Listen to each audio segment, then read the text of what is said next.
I met a guy one time who had memorized huge swaths of the Bible. I mean, large portions.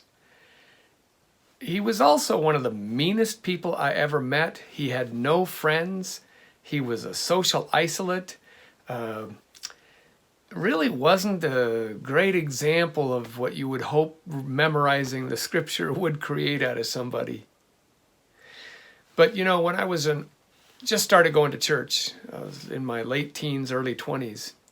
The church I went to used to have us every single Sunday do a line over and over again. And I've never been a big fan of memorized stuff in church, going over and over and over again.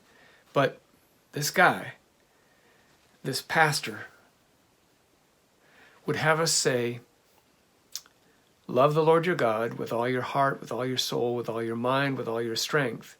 This is the first and greatest commandment. And the second is, love your neighbor as yourself. Every Sunday we said that.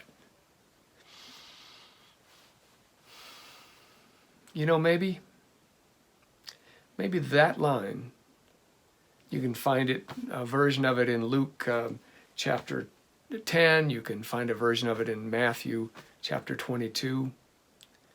Maybe that line is worth keeping at the center of us.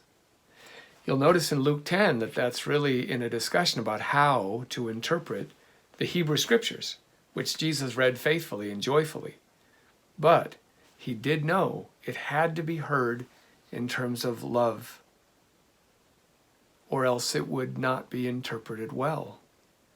And that's why I guess we, for now, really want to focus on how Jesus read the Scripture. So we're looking at it through his eyes.